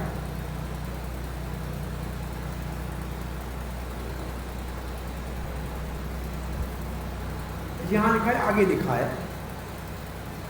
न कुछ कमी है उसके लिए परेशान है, और जो कुछ है उसको बचाने के लिए परेशान नहीं। तो उसके लिए कौन सा श्लोक उसको पक्का पहले याद हो गया भगवद गीता का? अनन्यास चिंतयन्तो माम ये जना पर्युपासते तेषां नित्यं युक्तानां योगक्षेमं वहाम्यहम्। भगवान अपने आप पहुंचा देगा, उसको ये विश्वास है, इसलिए आप खुद अपने लिए कुछ भी नहीं करता है, बस भगवान की सेवा में लगा सुबह से शाम को, कोई चिंता नहीं है उसको। श्री प्रभुपाद लिखते हैं, कर्मों के बंधन से मुक्त होने का एक ही साधन है कृष्ण भावना में कार्य करना। ये प्रभुपाद जी की पहली लाइन है। और वो जो कार्य करते हैं, कार्य करता है जो भक्त, केवल शुद्ध प्रेम के स्तर के ऊपर, भगवत प्रेम के भाव से करता है, इसलिए उसको कोई फल की इच्छा नहीं। दुनिया में उदाहरण देना हो, देखो माँ बच्चे के लिए कितनी सेवा करती है। छोटा बच्चा है, साफ करती है, खाना खिलाती है, कपड़े धोती है, बस बच्चा मुस्कुराता है, उसी में खुश है, काम से थकती नहीं है। माँ को कभी बच्चे के लिए थकती देखा है? नहीं। भगवान तो आपने कहते माता हम जगत है, भगवान कहते मैं माता हूं। तो ऐसे जब हम भगवान से प्रेम करने लगते हैं तो काम में थकावट नहीं होती, फिर काम में कभी थकते नहीं है, और काम में ही सुख मिलता है। तो प्रभुपाद यहां क्या लिख रहे हैं? क्योंकि कृष्ण प्रेम के स्तर के ऊपर कार्य कर रहा है, इसलिए उसको फल में कोई इच्छा नहीं है। प्रभुपाद के लिए इतना काम करते थे प्रभुपाद के शिष्य। प्रभुपाद केवल मुस्कुरा के उनकी ओर देखता था, वो समझते हैं हमारा जीवन सफल हो, बस यही उनके लिए फल था, कुछ नहीं चाहिए। प्रभुपाद के आज इतने पुस्तक वितरण हुए, कृष्ण की कृपा से मैं बड़ा प्रसन्न हूँ, सब कुछ हो, कितना काम किया है, आश्चर्य लगता है। हम तो यहाँ बड़े सुख सुविधा से रह रहे हैं। कम से कम आज से 20-25 साल पहले मैं आया था, पूरी ब्रह्मचारी ऊपर रहते थे। एक भुवनेश्वर के कमरे में कूलर था, छत के ऊपर जाके रात को पानी गिरा के सोते थे, पंखे के ऊपर सो नहीं सकते थे सेकंड फ्लोर पे, आग उबलती थी, बहुत ऐसा सख्त वातावरण था। किस बात के ऊपर मेरे को याद आए, हाँ ये मंदिर जिन्होंने बनाया, तब फोगला आश्रम से आगे तो कोई आता ही नहीं था। एक यहाँ खतरनाक बैल रहता था, उसका नाम है साधु मार बैल। साधु को देखा नहीं, मारा नहीं, बैल का नाम साधु मार बैल था। बेचारे विदेशी कैसे आके यहाँ रहे, गुरुदास और जमुना कैसी स्थिति में रहे होंगे। प्रभुपाद जी आए एक दिन दिल्ली से, रात को 9 बजे, बोला भूख लगी। अब कोई गैस तो था नहीं, एक तो अंगारे से चूल्हा जलाना था कोयले वाला। अंदर देखा एक टमाटर पड़ा है, एक आटा है और कुछ भी नहीं, और कहीं से कुछ मिलेगा भी नहीं। उसने टमाटे का सूप बनाया और आटे का पराठा बनाया, प्रभुपाद को खिलाया। अब ये स्थिति थी, मंदिर के कंकड़ की ईंटें थी, कुछ था नहीं, वो कैसे रहे होंगे लोग, लेकिन उसी में खुश थे। प्रभुपाद आए, देखा ये मंदिर बनना है, बहुत अच्छा है, उस काम में उनको सुख मिलता है। तो भगवान के काम में सुख मिलता है, इसकी अनुभूति हमको हो जाए तो फिर और कोई काम करेंगे ही नहीं। प्रभुपाद जी आगे क्या लिख रहे हैं? अपने निर्वाह के लिए भगवान के ऊपर छोड़ देता है। ये वही योग क्षेम भावन वाला प्रभुपाद जी ने लिखा है, देखा आपने? ये सब कृष्ण के ऊपर छोड़ देता है। अपने में जो योग्यता है भगवान की सेवा में लगता है, बाकी सब भगवान के ऊपर छोड़ देता है। इसको कोई अच्छे बुरे कर्म के फल की कोई चिंता नहीं। ये अकर्मी की पहचान, ये अकर्मी क्या चिन्ह है।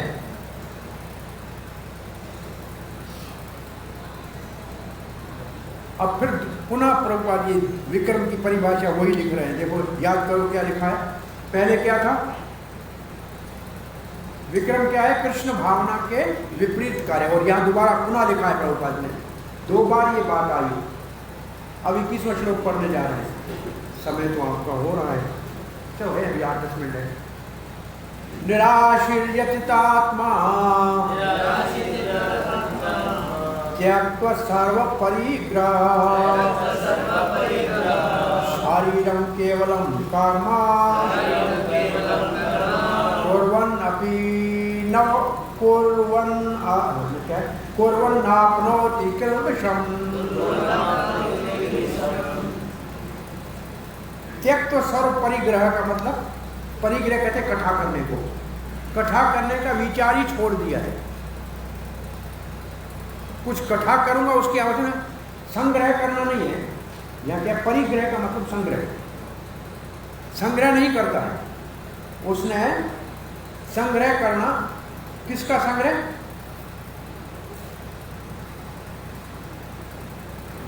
दूसरों से कुछ मिलेगा इकट्ठा करूंगा, वो विचार छोड़ दिया। भगवान देगा उसी में रहूंगा। और फिर लिखा है निराशीर, कोई इच्छा नहीं है। कृष्ण भगवत सेवा के अतिरिक्त और कोई इच्छा नहीं। उसका मन विचलित नहीं ना। यत चितात्मा, मन भी और इंद्रियां भी वश में है।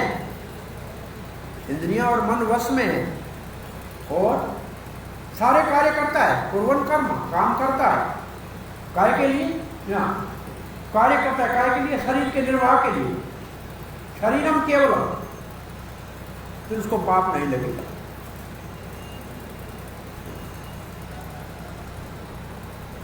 अब जो 3 श्लोक ये हैं, यहां से लेके 21, 22, 23, इसमें है योग आरूढ़।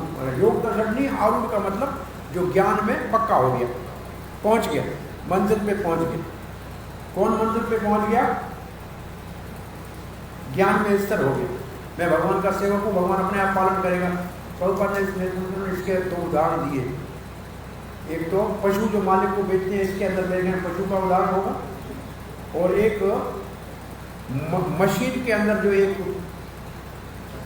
पुर्जा समझते हैं? पुर्जा शब्द, कल पुर्जा जो होती है ना, उसको तेल क्यों लगा देता है? कि मशीन पूरी काम करे। ये 2 उदाहरण प्रभुपाद ने यहाँ दिए। भाई शरीर के लिए काम क्यों करता है? बोला जैसे पुर्जे में तेल लगाना जरूरी है, नहीं तो मशीन नहीं चलेगी। ये पशु के 2 उदाहरण दिए हैं, ठीक है।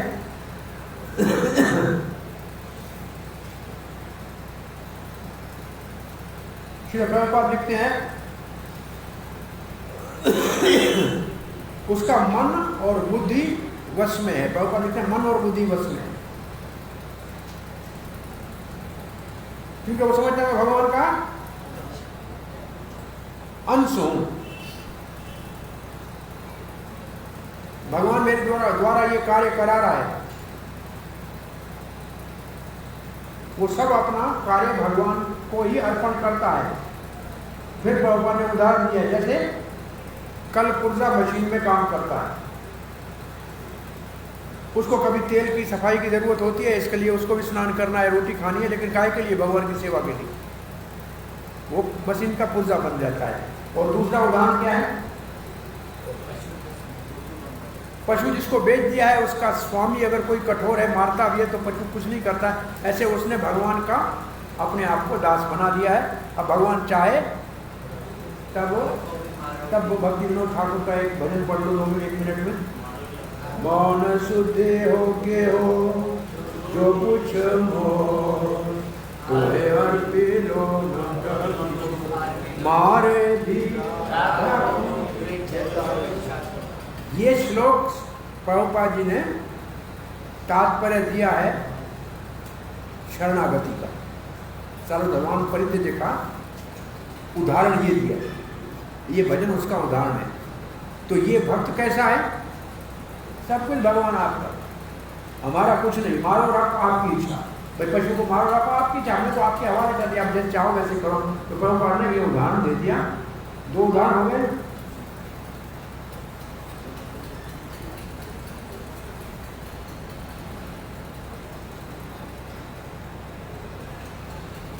भक्त को इतना काम होता है कि उसको बेकार बातों के लिए समय ही नहीं होता है,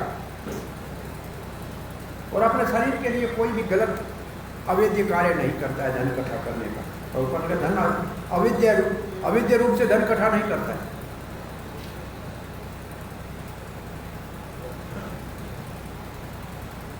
बाईसवां श्लोक, यदृच्छा लाभ संतुष्टो द्वंद्वातीतो विमत्सरः समसिद्धौ सिद्धौ च कृत्वापि न निबध्यते। जो भगवान अपनी इच्छा से आए उसमें संतुष्ट। कभी भुने हुए चने मिले तो खा के सो जाता है, और कभी पनीर और पराठा मिले तो भी खुश, दोनों में खुश। जो भी आए उसमें खुश। आ गया भगवान ने भेजा है, खा लो, बस हो गया। नहीं भेजा तो व्रत करो। यदि इच्छा लाभ संतुष्ट हो, उदाहरण देना हो तो श्रीवास ठाकुर का देना। जितने महापुरुष पूछे थे, गृहस्थी हो, काम नहीं करते हो, परिवार कैसे चलेगा? देगा ऊपर वाला। बोले नहीं भेजेगा, बोले व्रत करेगा। अच्छा है, व्रत करने में लाभ ही है। कल नहीं भेजा तो बोले गंगा में जाऊंगा, पानी पी लूंगा। तीसरा दिन नहीं भेजा तो डूब के मरूंगा, और क्या। नहीं देगा, अगर उसने हाथ निकाला वो किसके पास जाऊँ? तब चैतन्य महाप्रभु क्या कहा? लक्ष्मी भीख मांग सकती है, लेकिन श्रीवास तुम्हारे पास कमी नहीं पड़ेगी। इसके ऊपर विश्वास हो तो भक्तों को कोई परवाह नहीं, कुछ चिंता नहीं होनी चाहिए। ये इस बात के ऊपर विश्वास होना चाहिए। नहीं, ये इसका यद इच्छा लाभ का यही अर्थ है। द्वंद्वातीतो विमत्सर। द्वंद्वातीतो का मतलब गर्मी, आज काम नहीं करूंगा, नहीं। अभी ऐसे पुजारी कभी गर्मी में वहाँ काम बंद किया, आरती बंद हुई, सर्दी में कहीं हुई नहीं, हुई ना, वर्षा में हुई नहीं हुई। द्वंद्व का मतलब गर्मी हो, सर्दी हो, सुख हो, दुख हो, लेकिन भगवान की सेवा तो चलेगी।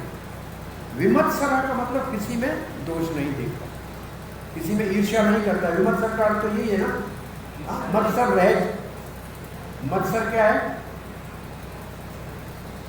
किसी से दोष नहीं, किसी में दोष दृष्टि नहीं रखता है। समझ सिद्ध हो असिद्ध हो जाए, सफलता मिले या असफलता मिले कोई बात नहीं। गए थे, नई पुस्तक लिए, कोई बात नहीं, हमने प्रयास किया। अब असफलता का उदाहरण देना हो तो जटायु को देना। रावण से लड़ पड़ा, मर गया, कोई बात नहीं, लेकिन भगवान की सेवा की नहीं। सब असफल हुआ, लेकिन भगवान ने तो उसको गोद में बिठाया, उसको तो भगवान का भक्त तो हो गया ना। सफल तो नहीं हुआ, असिद्धि हुई, लेकिन कौन सा हानि कौन सी हुई? जटायु ने भगवान की सेवा की, रावण से लड़ा, और क्या करेगा? अपने जितना बल था वो लगा दिया भगवान की सेवा में, फिर सफल हो ना सफल, इससे हमें कोई लेना देना नहीं। हम गए थे, हमने सेवा करने के लिए गए, मिल गया तो भगवान का, नहीं मिला तो भगवान की इच्छा, हमने अपना प्रयास पूरा किया। कृत्वापि न बध्यते, सब काम करते हुए बंधन में नहीं पड़ता।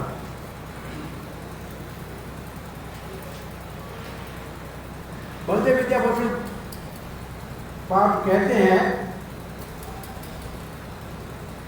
शरीर के लिए कपड़े और रोटी की अधिक चिंता नहीं करनी चाहिए भक्त को। ये बलदेव विद्याभूषण की पहली लाइन है, कपड़े और रोटी के लिए अधिक चिंतन नहीं करना चाहिए। भागवत में क्या लिखा है? क्या रास्ते के ऊपर पुराने कपड़े लोग नहीं फेंकते हैं? क्या अपना हाथ नहीं है सर के ऊपर तकिया रखने के लिए? क्या पेड़ों ने अभी छाया देना और फल देना बंद कर दिया है कि किसी के पास जाके हाथ टांगेंगे? भगवान ने काम कम कर दिया। भागवत में लिखा करा है, सेकंड दूसरे स्कंद में है ना।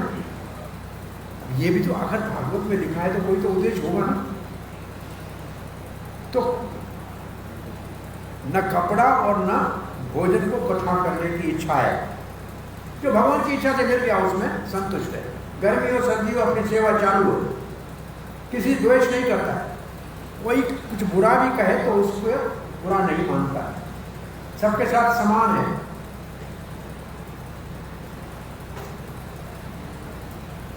ऐसे व्यक्ति कर्म के बंधन में नहीं पड़ता है। श्रील प्रभुपाद इसी बात को लिखते हैं कि अपने शरीर के लिए भी ज्यादा प्रयास नहीं करता है, जो मिलता है उसमें संतुष्ट रहता है, अपने आप आ गया। इसके लिए साधु के लिए एक भाषा, एक शब्द होता है, आकाश वृत्ति से रहता है, जो आ गया, नहीं आया नहीं आया। आकाश वृत्ति कहते हैं, हवाई रोजी कहते हैं। प्रभुपाद ने एक बार कहा, देखो कोई चिंता करने की जरूरत नहीं है, सेवा के लिए भगवान की डॉलर हवा में उड़ते हैं। भक्त एक ने पक्की बात कर कि हवा में डॉलर उड़ते हैं, और किराया देना था, पैसा था नहीं मंदिर का, किराए का मंदिर था। बाहर गया तो डॉलर उड़ते आ रहे थे और इकट्ठा करके ले आया, और जितना देना था उससे ज्यादा। पता नहीं कहाँ से आ रहे थे, उड़ते आ रहे थे। सचपच उसने कहा उड़ते आ रहे थे। प्रभुपाद ने कहा उड़ते आ रहे थे, आ रहे थे और आ गए। ये सच्ची घटना है भक्तों की। कुछ नहीं था लेकिन अपने आप आ गया, समय के ऊपर आ गया, जरूरत से पहले आ गया। तो भगवान भेज देते हैं, इसमें कोई संदेह नहीं। और प्रभुपाद जी क्या लिखते हैं, न तो भीख मांगता है और न उधार लेता है। प्रभुपाद ने 2 शब्द लिखता है, नेवर बेग और बारो। न भीख मांगता है और न क्या लिखा है, उधार नहीं मांगता है, भीख नहीं मांगता है। भगवान श्री कृष्ण, एक माता बहुत बड़ी सेवा करती थी, बूढ़ी हो गई तो भगवान बालक छोटा एक बच्चा बन के आए, कहा माँ मेरे को कुछ नहीं चाहिए, सेवा आपकी करूँगा, तनख्वाह नहीं दूंगा। बड़ी सेवा करता था। एक दिन उस बुढ़िया का कोई रिश्तेदार आ गया, रोने के कहने लगी कि आप लोग हमारा पूछते नहीं हो, हम कैसे दुखी हैं। वो बच्चा भाग गया। अब फिर कहाँ गए गोपाल आया। बोला क्यों? बोला विश्वास नहीं था, दूसरे को कह रही थी तुम्हारा देखभाल करने वाला कोई नहीं है, भगवान घर में काम करने आया है, तो तुम्हारे को भगवान के ऊपर विश्वास नहीं था, दूसरे को कह रही थी मेरे देखभाल करने वाला कोई नहीं। नहीं अभी किसी के ऊपर विश्वास नहीं, अभी किसी को नहीं बोलूंगी, बस मैं गोपाल इधर ही बैठ जा। हम क्या दूसरे को कहते हैं ये काम करेगा तब होगा। एक भगवान के ऊपर विश्वास, एकल कृष्ण ईश्वर और सब व्यर्थ। कथाएं बहुत आ रही है, टाइम जा रहा है। एक गरीब था बेचारा, खेत में शहनशाह अकबर शिकार करते भूखा था, कुछ मिला नहीं, अलग हो गया, तो उस बेचारा ने सूखी रोटी पिलाई दी, छाछ पिला दी। उसने कहा मैं तो शहनशाह हूँ, तुम्हें कोई संकट हो तो मेरे पास आ जाना। वो चला गया, अकाल हो गया। उसको पहचान लिया राजा ने, रखा रोका, वो उठ गया 4 बजे, देखा कि सुबह उठ के नमाज पढ़ रहा है अकबर, हाथ ऐसे करके। ये भी अपना बेचारा जाप कर लिया। महाराज ने बुलाया कि तुम्हारे को क्या चाहिए? बोला आप मुझे एक प्रश्न का उत्तर दीजिए, सुबह आप क्या कर रहे थे? बोला भगवान से मैं प्रार्थना कर रहा था, दुआ मांग रहा था। बोला कुछ नहीं चाहिए, बस मैं जा रहा हूँ। बोला नहीं मुझे मालूम है तुम्हारे यहाँ अकाल पड़ा है, कुछ मांगने आए होंगे। बोला तुम भी उससे मांग रहे हो, फिर तुमसे मांग के क्या करूं? भाई तुम खुद ही भिखारी हो, तो तुम्हारे से मांग के क्या करूं? तुम ही ऊपर हाथ करके दे दो तो तुमसे क्या मांगे? तो देने वाला तो एक गोपाल है, बाकी सब भिखारी है। ये बात समझ में आनी चाहिए। दीन दर्द तू ब्याह सब मंगना, देने वाला एक भगवान है, बाकी सब मांगने वाले। ये बात समझ में आनी चाहिए। बरसात अपने समय में बरसती है, भगवान की कृपा सदा बरसती, वो कभी कभी नहीं हो सकती, वो देगा, ये विश्वास होना चाहिए। प्रभुपाद जी लिखते हैं अपने आजीविका के लिए उसको परवाह पराकर नहीं। फिर क्या है, वो कोई उसके भगवान की सेवा में रुकावट डाले ये उसको स्वीकार नहीं है। क्या लिखा है इसलिए, हिंदी में क्या लिखा है देखो, वो स्वतंत्र है अपने आजीविका के लिए, वो किसी अन्य को अपनी सेवा में बाधा डालना, कृष्ण भावना के कार्य में बाधा डालना नहीं देता, परंतु कृष्ण भावना के लिए कुछ भी काम करने के लिए तैयार है। कैसी भी परिस्थिति हो, गर्मी सर्दी हो। 23वां श्लोक पढ़ते हैं, टाइम हो गया। गत संगस्य मुक्तस्य ज्ञान अवस्थित चेतसः यज्ञः चर्त कर्म समग्रं प्रविलीयते। गत संगस्य मुक्तस्य, गत संगस्य, संगस्य का मतलब आसक्ति, आसक्ति से है मुक्त। ज्ञान अवस्थित चेतसा, और उसका मन और उसकी चेतना ज्ञान में स्थित है। और काम किसके लिए करता है, यज्ञ आचरत कर्म, अपना कर्म यज्ञ समझ के करता है, कर्म यज्ञ समझ के करता है। इसलिए समग्रम पर भी सब कुछ अपने आप में समाप्त हो जाता है। भाई यज्ञ में सुहाग किया सब ज्ञान, उसके कर्म, उसका कर्म यज्ञ है, इसका अर्थ है। वो कैसे कर्म करता है, बोलो यज्ञ के समान। तब यज्ञार्थ कर्मणो अन्यथा कर्म बंधन, तो यज्ञ के लिए कर्म करता है, विष्णु के लिए कर्म करता है, कृष्ण के लिए कर्म करता है, उसके सारे कर्म, ये अकर्म की परिभाषा, यज्ञ के लिए कर्म करना। तो यज्ञ के लिए कर्म, यहाँ यज्ञ शब्द आ गया, तो फिर यज्ञ की परिभाषा 24वें शब्द में है। और फिर विभाग दूसरा है, सारे यज्ञ ज्ञान में परिपूर्ण होते हैं, ये दूसरा विभाग कल शुरू करेंगे। तो इस श्लोक में क्या लिखते हैं श्रील प्रभुपाद जी, यज्ञ की अग्नि कर्म को भस्म कर देगी, यज्ञ के लिए काम करते हैं।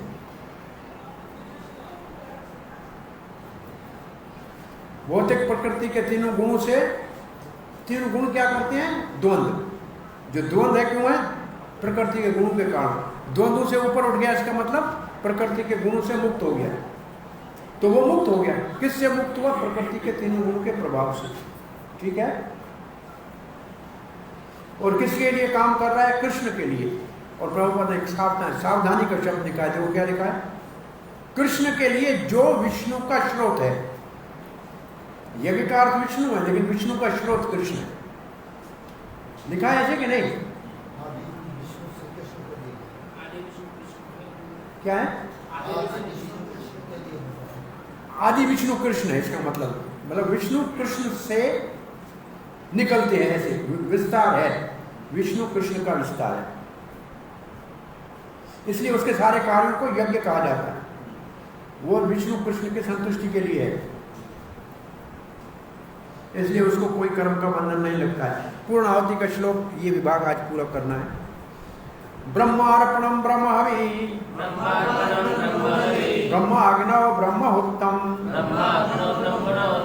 ब्रह्मैव तेन गंतव्यम ब्रह्म कर्म समाधिना। अब चक्रवर्ती पाल इसमें हमको इन शब्दों की परिभाषा सुना रहे हैं, आप सुन लीजिए। यज्ञ के लिए काम करता है, तो यज्ञ में क्या होता है, यज्ञ क्या है, तो ये श्लोक होता है, यज्ञ क्या है, अर्पणम। अर्पणम का अर्थ है वो जो लकड़ी का शुरुआ होता है जिससे डालते हैं, उसको कहते हैं अर्पणम। अर्पणम का मतलब लकड़ी का तरह देखा यज्ञ में होता है, जिसमें आगे गोल गोल होता है, शुरुआ कहते हैं उसको कहते हैं अर्पणम। हाँ, सर को कहते हैं, जो 2-3 लकड़ी के होते हैं जिसमें शुरुआ डालते हैं, उसको कहते हैं अर्पणम, कहते हैं उसको।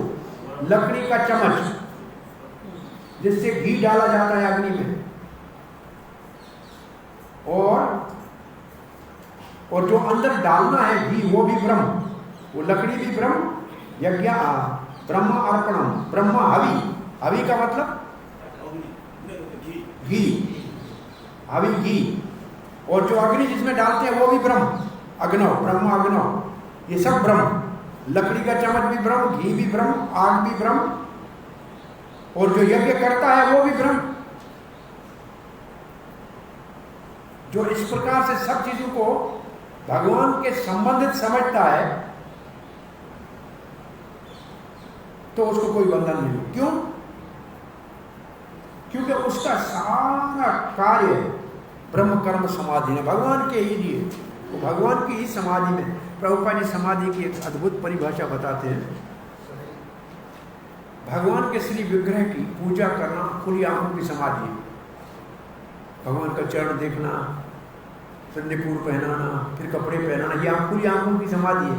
और बंद करके अंदर देखते हैं ये तो अर्च विग्रह की उपासना खुली आंखों की समाधि है। अब शिव प्रभुपाद जी का तात्पर्य आप पढ़ लेना कल। और यहाँ ब्रह्म अर्पण वाले श्लोक और 7वें अध्याय में जाएंगे तब आपको, नहीं 9वें अध्याय में ऐसा ही एक और श्लोक है, उसमें ब्रह्म की बजाय भगवान अपना नाम लेंगे, वो मैं हूं, ये आप बताएंगे। तो ये आप तात्पर्य थोड़ा लंबा है, कल पढ़ना, क्योंकि मैं गुफा नहीं रखना चाहता आपको। अब 25 से 33 कल करेंगे, उसमें है सारे यज्ञ दिव्य ज्ञान में परिपूर्ण होते हैं। ठीक है? कोई प्रश्न जिज्ञासा क्या होगी? अभी प्रसाद कहाँ है? हाँ, हमने तो सुना ही नहीं।